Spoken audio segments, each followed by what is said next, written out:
그날은 유독 추운 날이었습니다. 하얀 눈이 조용히 내리는 청담동의 거리를 천천히 걸었습니다. 낡은 회색 털코트와 달아빠진 운동화를 신은 채로요. 화려한 거리의 불빛이 눈부시게 반짝이는 가운데 저는 문득 발걸음을 멈추었습니다. 고급 프랑스 레스토랑 메종 블루 앞이었습니다. 창문 너머로 따뜻한 불빛이 새어나왔고 정갈하게 차려입은 사람들이 식사를 즐기는 모습이 보였습니다. 손목시계를 보니 8시. 저녁 식사 시간이 한창인 시간이었죠. 주머니 속 만년필을 만지작거리며 한참을 망설였습니다. 이 모습으로 들어가도 될까 하는 생각이 들었습니다. 차가운 바람이 옷깃 사이로 파고들었습니다. 추위에 몸을 움츠리며 서 있다가 마침내 용기를 내어 문을 열었습니다. 따뜻한 실내로 들어서자 달콤한 향신료 냄새가 코끝을 스쳤습니다. 하지만 그것도 잠시 주변의 차가운 시선이 느껴졌습니다. 테이블에 앉아있던 손님들이 수군거리기 시작했습니다. 우아한 드레스를 입은 여성들이 저를 힐끗거리며 얼굴을 찌푸렸고 정장 차림의 남성들은 불편한 기색을 감추지 못했습니다. 직원들은 어찌할 바를 모르는 듯 서로를 바라보았습니다. 검은 양복을 입은 총지배인이 다가왔습니다. 그의 얼굴에는 불쾌감이 역력했지만 겉으로는 공손한 미소를 지으려 애쓰는 모습이었습니다. 죄송하지만 저희는 예약제로 운영됩니다. 지금은 자리가 없으니 나가주시겠어요? 주머니에서 만년필을 꺼내려 했지만 그는 제 말을 들으려 하지 않았습니다. 대신 제 팔을 잡아 문 쪽으로 이끌었습니다. 그의 소나기에서 빠져나오려 했지만 힘이 부족했습니다. 나이든 제 몸은 그의 힘을 견디기 어려웠습니다. 그때였습니다. 젊은 남자 직원 하나가 앞으로 나섰습니다. 키가 크고 단정한 모습의 청년이었습니다. 잠시만요, 총지배인님. 그의 목소리에는 떨림이 있었지만 또렷했습니다.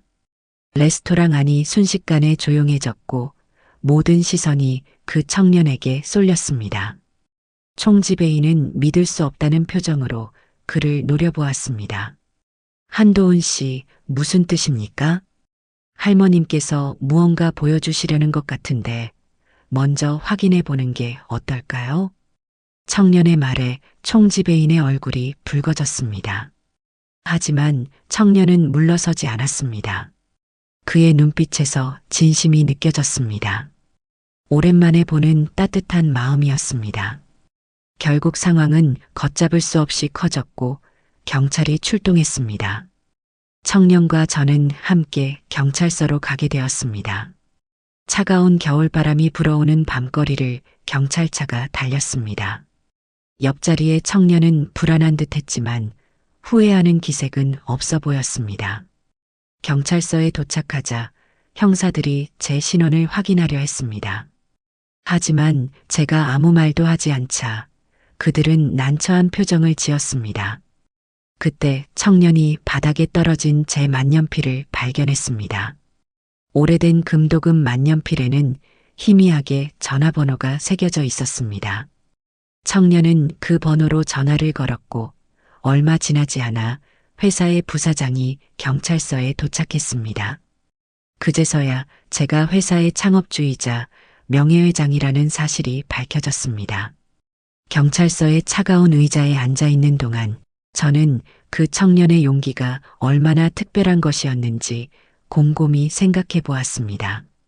한도훈이라는 이름의 그 청년은 자신의 직장과 생계를 걸고 낯선 할머니를 도와준 것이었습니다. 총지배인이 제 팔을 잡아 끌던 그 순간 레스토랑의 모든 직원들이 지켜보고 있었습니다. 하지만 아무도 나서지 않았죠. 그들의 눈빛에서 안타까움이 느껴졌지만 그뿐이었습니다. 그런 분위기 속에서 한도훈은 홀로 일어섰던 것입니다. 할머님, 진정하세요. 제가 도와드리겠습니다. 그의 목소리에는 따뜻함이 묻어났습니다. 손님들의 차가운 시선과 동료들의 만류하는 눈빛 속에서도 그는 흔들리지 않았습니다. 총지배인이 그를 노려보았지만 한도훈은 의연히 제 곁을 지켰습니다. 한도훈 씨, 이런 행동이 어떤 결과를 가져올지 알고 있습니까? 총지배인의 목소리가 위협적으로 들렸습니다. 네, 알고 있습니다. 하지만 이것이 옳은 일이라고 생각합니다. 한도훈의 대답은 단호했습니다. 그의 눈빛에서 흔들림을 찾아볼 수 없었죠. 레스토랑 안은 팽팽한 긴장감으로 가득 찼습니다. 손님들은 식사를 멈추고 이 상황을 지켜보았고 직원들은 불안한 듯 서성거렸습니다. 결국 총지배인은 경찰을 불렀습니다. 순찰차가 도착하고 경찰들이 들어왔을 때도 한도훈은 제 곁을 떠나지 않았습니다. 그는 경찰들에게 상황을 차분히 설명했고 자신의 행동이 왜 필요했는지를 이야기했습니다. 경찰차 안에서 한도훈은 조용히 창밖을 바라보았습니다. 그의 얼굴에는 걱정스러운 기색이 역력했지만 후회하는 모습은 없었습니다. 오히려 자신이 한 일에 대한 확신이 느껴졌습니다. 할머님, 괜찮으세요? 그가 조심스럽게 물었습니다. 제가 아무 대답도 하지 않자 그는 더 이상 말을 걸지 않았습니다. 대신 따뜻한 눈빛으로 저를 지켜보았죠. 그 시선에서 진정한 배려가 느껴졌습니다. 경찰서에서 한도훈은 제가 떨어뜨린 만년필을 발견했습니다. 그는 그것을 주워 자세히 살펴보았고 거기에 새겨진 전화번호를 발견했습니다. 그 순간 한도훈의 얼굴에 안도의 표정이 스쳤습니다. 할머님, 혹시 이 전화번호로 연락해봐도 될까요? 제가 고개를 끄덕이자 그는 곧바로 전화를 걸었습니다. 그의 행동 하나하나에서 진심 어린 걱정이 느껴졌습니다. 그리고 그 전화는 제 회사의 부사장과 연결되었죠. 한도훈은 제가 회사의 창업주라는 사실을 알게 되었을 때도 특별한 동요를 보이지 않았습니다.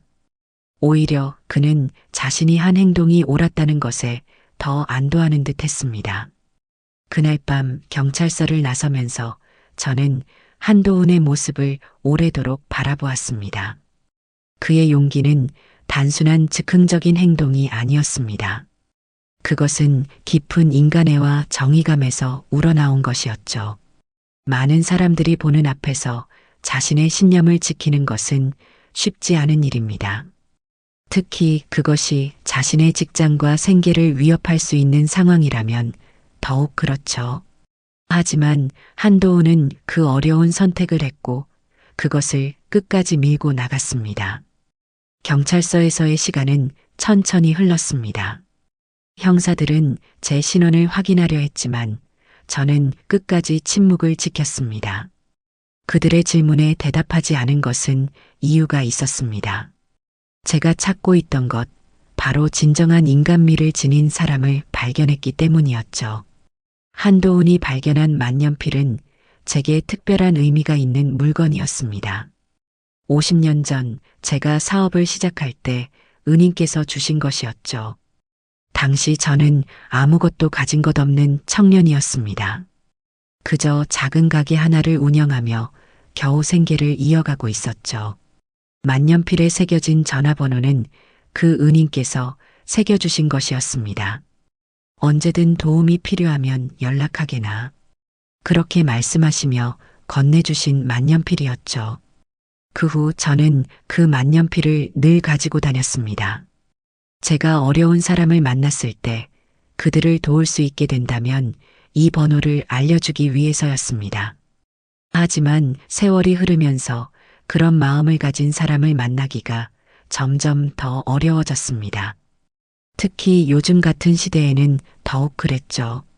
그래서 저는 이렇게 초라한 모습으로 거리를 다니며 사람들의 진심을 시험해보고 있었던 것입니다. 한도훈이 만년필에 새겨진 번호로 전화를 걸었을 때 저는 그의 표정을 유심히 지켜보았습니다. 그는 단순한 호기심이 아닌 진정한 걱정과 배려의 마음으로 그 전화를 걸고 있었습니다. 여보세요? 죄송하지만 지금 경찰서에 계신 할머님의 만년필에서 발견된 번호인데요. 한도훈의 목소리는 침착했습니다. 그는 상황을 차분히 설명했고 제가 안전하게 있다는 것도 덧붙였습니다. 그의 말투에서 책임감이 느껴졌습니다. 얼마 지나지 않아 회사의 부사장이 경찰서에 도착했습니다. 문을 열고 들어선 부사장의 얼굴이 창백해졌습니다. 제 모습을 보자마자 그는 허둥지둥 달려왔습니다. 회장님, 무슨 일이십니까? 왜 이러고 계신 거예요? 부사장의 다급한 목소리에 경찰서 안이 술렁였습니다. 형사들의 표정이 순식간에 바뀌었고 한도훈은 놀란 듯 저를 바라보았습니다. 걱정하지 말게. 내가 하고 싶은 일이 있어서 그런 걸세. 제 말에 부사장은 안도의 한숨을 내쉬었습니다. 그리고 곧바로 형사들에게 상황을 설명했죠. 제가 대기업의 창업주이자 명예회장이라는 사실이 밝혀지자 경찰서의 분위기는 완전히 달라졌습니다. 하지만 한도훈의 태도는 변함이 없었습니다. 그는 여전히 같은 눈빛으로 저를 바라보았고 제가 불편한 것은 없는지 걱정했습니다. 그의 이런 모습에서 저는 다시 한번 깊은 감동을 받았습니다. 한도훈 씨, 고맙네. 자네 덕분에 내가 찾던 것을 발견했어요. 제 말에 한도훈은 어리둥절한 표정을 지었습니다. 하지만 저는 더 이상의 설명을 하지 않았습니다. 대신 부사장에게 눈짓을 했고 그는 제 뜻을 알아차렸습니다. 그날 밤 경찰서를 나서면서 저는 만년필을 꺼내 자세히 들여다보았습니다. 50년이라는 세월이 지났지만 그 속에 담긴 가치는 변함이 없었습니다. 그리고 이제 그 가치를 이어받을 사람을 찾았다는 생각에 마음이 따뜻해졌습니다. 다음 날 아침 저는 창가에 앉아 커피를 마시며 깊은 생각에 잠겼습니다. 어제의 일이 마치 영화처럼 머릿속을 스쳐 지나갔습니다. 그때 부사장으로부터 전화가 걸려왔습니다. 회장님, 방금 매종 블루 레스토랑에서 연락이 왔습니다. 한도훈 씨가 해고되었다고 합니다. 예상했던 소식이었지만 가슴 한켠이 아려왔습니다. 레스토랑 측에서는 이미지 실추를 이유로 들었다고 했습니다. 그들의 눈에는 한도훈의 행동이 고급 레스토랑의 품격을 떨어뜨린 것으로 보였나 봅니다. 어제 한도훈 씨의 집 주소와 연락처는 확인해뒀나요? 네, 경찰서에서 모두 확인했습니다. 좋습니다. 저녁 무렵에 그에게 전화를 걸어주세요. 내가 지시한 대로요. 부사장은 제 뜻을 잘 알고 있었습니다. 우리 회사가 준비하고 있는 새로운 프로젝트에 대해 이야기를 나눈 지 얼마 되지 않았으니까요. 인간미 넘치는 서비스를 제공할 수 있는 새로운 공간을 만드는 것, 그것이 제가 구상하고 있던 프로젝트였습니다. 해가 저물 무렵 한도훈은 마지막 짐을 챙겨 레스토랑을 나섰을 것입니다. 그의 발걸음이 무거웠으리라는 것은 쉽게 짐작할 수 있었습니다.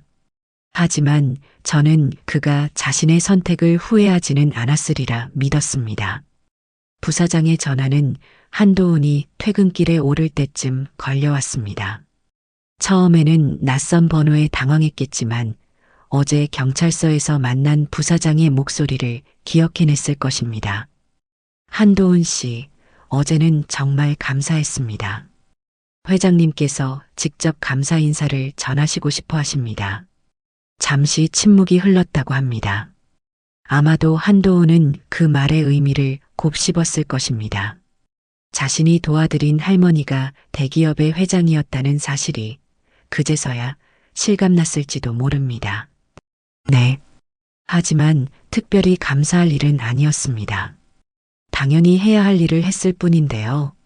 한도훈의 대답에서 겸손함이 묻어났다고 합니다. 그의 이런 태도는 제가 그를 선택한 이유를 다시 한번 확인시켜 주었습니다. 내일 오전 10시에 시간 괜찮으신가요? 회장님께서 직접 만나고 싶어 하십니다. 부사장의 제안에 한도훈은 잠시 망설였다고 합니다. 아마도 갑작스러운 제안에 당황했을 것입니다. 하지만 이내 조용히 승낙했다고 하더군요. 네, 알겠습니다. 어디로 가면 될까요? 부사장이 회사 주소를 알려주자 한도훈은 정중히 감사 인사를 했습니다. 전화를 끊고 난 후 그는 한동안 가던 길을 멈추고 서 있었다고 합니다. 차가운 겨울바람이 불어오는 거리에서 그는 자신에게 일어난 일들을 정리하려 했을 것입니다. 저는 창밖으로 내리는 눈을 바라보며 미소 지었습니다. 때로는 인생에서 가장 큰 기회가 예상치 못한 순간에 찾아오는 법입니다. 한도훈에게는 지금이 바로 그런 순간이 될 것이었습니다. 이제 남은 것은 그가 이 기회를 어떻게 받아들일지였습니다. 하지만 저는 이미 알고 있었습니다. 다음 날 아침 회사의 대회의실에서 저는 한도훈을 기다리고 있었습니다. 정각 10시 그가 부사장과 함께 들어왔습니다. 어제와는 다른 모습이었죠. 단정한 정장 차림이었지만 그의 눈빛만큼은 변함이 없었습니다. 앉으시지요, 한도훈 씨. 제가 자리를 권하자 그는 공손히 고개를 숙이고 자리에 앉았습니다. 그의 표정에서는 긴장감이 느껴졌지만 또한 진지함도 엿보였습니다. 어제 있었던 일 레스토랑에서 해고당했다고 들었습니다. 제 말에 한도훈은 잠시 눈을 내리깔았습니다. 하지만 이내 고개를 들고 또렷한 목소리로 대답했습니다. 네, 그렇습니다. 하지만 후회하지는 않습니다. 제가 한 선택이 옳았다고 믿기 때문입니다. 그의 대답에 저는 깊이 감명을 받았습니다. 자신의 신념을 지키기 위해 기꺼이 대가를 치를 수 있는 사람. 바로 제가 찾던 인재상이었습니다. 우리 회사가 현재 새로운 프로젝트를 준비하고 있다는 것을 아시나요? 한도훈은 고개를 저었습니다. 저는 천천히 서류 한 장을 그의 앞으로 밀어두었습니다. 그것은 새로운 프로젝트의 기획안이었죠. 인간미 넘치는 서비스를 제공하는 새로운 공간. 겉모습이 아닌 사람의 내면을 보는 곳. 이것이 제가 구상하는 프로젝트입니다. 한도훈은 주의 깊게 서류를 읽어 내려갔습니다. 그의 눈빛이 점점 진지해졌습니다. 회장님, 이 프로젝트의 책임자를 찾고 계시다는 건가요? 맞습니다. 그리고 당신이 적임자라고 생각합니다. 제 말에 한도훈은 놀란 듯 고개를 들었습니다. 그의 눈에는 당혹감이 역력했습니다. 하지만 저는 아직 경험도 부족하고 경험은 쌓을 수 있습니다. 하지만 사람을 보는 눈과 올바른 가치관은 쉽게 얻을 수 없지요. 당신은 그 두 가지를 모두 가지고 있습니다. 회의실에 잠시 침묵이 흘렀습니다. 한도훈은 깊은 생각에 잠긴 듯 했습니다. 저는 그에게 생각할 시간을 주었습니다. 프로젝트의 구체적인 내용을 더 들을 수 있을까요? 그의 질문에 저는 미소를 지었습니다. 이것이 바로 제가 기대했던 반응이었습니다. 섣불리 승낙하지 않고 신중하게 판단하려는 태도야말로 책임자에게 필요한 자질이었으니까요. 다음 1시간 동안 저는 프로젝트에 대해 상세히 설명했습니다. 그것은 단순한 사업 확장이 아닌 우리 사회의 새로운 가치를 제시하는 시도였습니다. 한도훈은 때로는 날카로운 질문을 던지기도 했고 때로는 진지하게 고개를 끄덕이기도 했습니다. 해외 연수도 필요할 것입니다. 새로운 서비스 트렌드를 배우고 글로벌한 시각을 가질 필요가 있으니까요. 제 말에 한도훈의 눈이 반짝였습니다. 그는 잠시 생각에 잠겼다가 결심한 듯 입을 열었습니다. 회장님, 이 제안을 받아들이고 싶습니다. 제가 가진 모든 것을 바쳐 이 프로젝트를 성공시키고 싶습니다. 저는 그의 결심에 깊이 감동했습니다. 그의 목소리에서 진정성이 느껴졌기 때문입니다. 이것은 단순히 좋은 기회를 잡으려는 것이 아닌 진정으로 가치 있는 일을 하고 싶다는 열망이었습니다. 한도훈이 해외 연수를 떠난 지 6개월이 지났습니다. 그 시간 동안 저는 그의 성장을 지켜보았습니다. 매주 보고서를 통해 전해지는 그의 열정과 노력이 마음을 따뜻하게 했습니다. 회장님, 이곳에서 배운 것들이 우리 프로젝트에 큰 도움이 될 것 같습니다. 매주 화상회의를 통해 전해지는 그의 목소리에는 설렘이 가득했습니다. 그는 단순히 서비스 기술만을 배우는 것이 아니었습니다. 사람을 대하는 진정한 방법, 마음을 나누는 법을 배우고 있었습니다. 드디어 한도훈이 귀국하는 날, 저는 공항으로 마중을 나갔습니다. 그의 모습은 많이 달라져 있었습니다. 더욱 성숙해진 눈빛, 자신감 넘치는 걸음걸이가 인상적이었습니다. 이제 시작해 볼까요? 제 말에 한도훈은 힘차게 고개를 끄덕였습니다. 그리고 그때부터 우리의 진정한 도전이 시작되었습니다. 프로젝트의 첫 단계는 직원 교육이었습니다. 한도훈은 자신이 해외에서 배운 것들을 팀원들과 나누기 시작했습니다. 그는 단순히 지식을 전달하는 것이 아니라 진정한 서비스의 가치를 공유하고자 했습니다. 우리가 만드는 것은 단순한 공간이 아닙니다. 사람과 사람이 만나는 따뜻한 장소를 만드는 것입니다. 매일 아침 미팅에서 한도훈은 이렇게 강조했습니다. 그의 열정은 직원들에게도 전달되었고 점차 팀 전체가 하나의 비전을 공유하게 되었습니다. 공사는 순조롭게 진행되었습니다. 인테리어는 고급스러웠지만 과하지 않았고 편안하면서도 품격이 느껴지는 공간이 만들어져 갔습니다. 한도훈은 매일 공사 현장을 방문하여 세세한 부분까지 직접 확인했습니다. 이 의자의 각도를 조금만 더 낮춰주세요. 손님들이 더 편안하게 쉴 수 있도록요. 이 조명은 너무 밝지 않나요? 따뜻한 느낌이 들도록 조금 낮추는 게 어떨까요? 그의 꼼꼼한 관리 덕분에 공간은 점점 더 완벽해져 갔습니다. 하지만 가장 중요한 것은 직원들의 마음가짐이었습니다. 한도훈은 이 부분에 특히 많은 공을 들였습니다. 손님을 맞이할 때는 그분의 겉모습이 아닌 마음을 보아야 합니다. 우리는 모든 손님을 진심으로 환영한다는 것을 보여주어야 합니다. 마침내 개업을 앞둔 날 밤, 저는 완성된 공간을 둘러보았습니다. 모든 것이 완벽했습니다. 하지만 무엇보다도 직원들의 눈빛에서 자부심과 열정이 느껴졌습니다. 그리고 우리의 노력은 곧 결실을 맺기 시작했습니다. 입소문을 타고 손님들이 늘어났고 많은 사람들이 이곳의 특별한 분위기에 감동을 받았습니다. 이곳은 다른 곳과는 달라요. 진정한 환대가 느껴집니다. 처음으로 제가 진정한 손님으로 대접받는 기분이에요. 이런 평가들이 이어졌고 프로젝트는 성공적으로 자리 잡아갔습니다. 반면 한도훈이 일했던 매종 블루는 점차 손님이 줄어들더니 결국 문을 닫게 되었다고 합니다. 성공의 비결을 묻는 기자들에게 한도훈은 항상 이렇게 대답했습니다. 우리는 단순히 서비스를 제공하는 것이 아닙니다. 사람과 사람 사이의 진정한 만남을 만들어가고 있는 것입니다. 그의 말처럼 이곳은 단순한 사업장이 아닌 따뜻한 마음이 오가는 특별한 공간이 되었습니다. 그리고 저는 그것이 바로 제가 꿈꾸던 모습이라는 것을 알았습니다.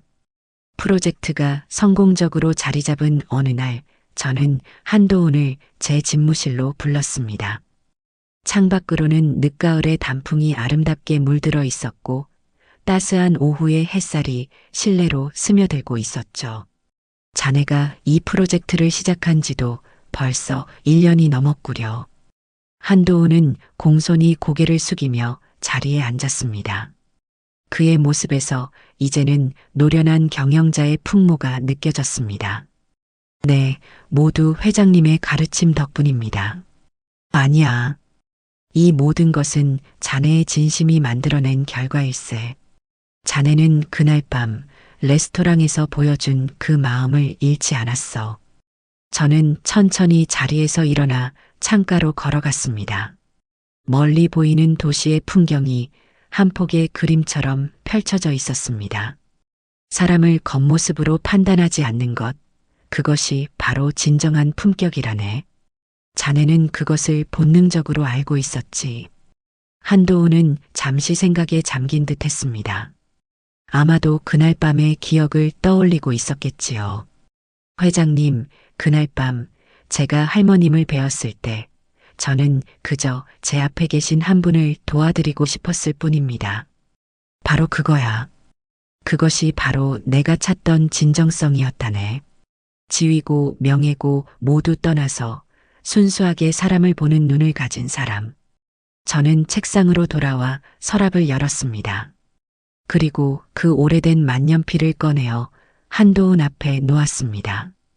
이 만년필에 새겨진 전화번호는 50년 전 나를 도와준 은인이 새겨준 것이네. 당시 나는 아무것도 없는 청년이었지. 하지만 그분은 내 가능성을 믿어주었어. 한도훈의 눈빛이 깊어졌습니다. 그는 만년필을 조심스럽게 바라보았습니다. 그래서 나는 이 만년필을 늘 가지고 다녔네. 언젠가 그분과 같은 마음을 가진 사람을 만나면 그 사람에게 기회를 주고 싶었거든. 저는 잠시 말을 멈추고 한도훈을 바라보았습니다. 그의 눈에는 깊은 감동이 어려 있었습니다. 이제 이 만년필은 자네 것일세. 자네도 언젠가 누군가에게 기회를 줄 수 있을 거야. 그것이 바로 우리가 만들어가야 할 세상이니까. 한도훈은 조심스럽게 만년필을 받아들었습니다. 그의 손이 살짝 떨리는 것이 보였습니다. 이 프로젝트가 성공한 것은 바로 이런 마음이 통했기 때문일세. 사람들은 진심을 알아보는 법이거든. 우리의 대화는 그렇게 이어졌습니다. 창밖의 햇살은 점점 더 붉게 물들어갔고 사무실에는 따뜻한 기운이 가득했습니다. 회장님, 제가 이 만년필의 의미를 이어갈 수 있을까요? 물론이지. 자네라면 할 수 있을 거야. 자네는 이미 그 가치를 알고 있으니까. 그날의 대화는 우리 모두에게 특별한 의미로 남았습니다. 그것은 단순한 사업의 성공을 넘어 진정한 가치의 전달이었으니까요. 이제 우리의 프로젝트는 단순한 서비스 공간이 아닌 따뜻한 마음이 오가는 장소가 되었습니다. 그리고 그곳에서 일하는 모든 이들이 같은 마음을 나누게 되었죠.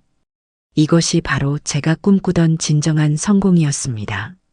숫자로 표현되는 성과가 아닌 마음으로 느껴지는 가치.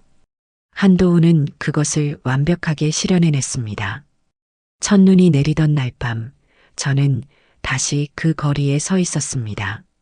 1년 전 한도훈을 만났던 그 자리였죠.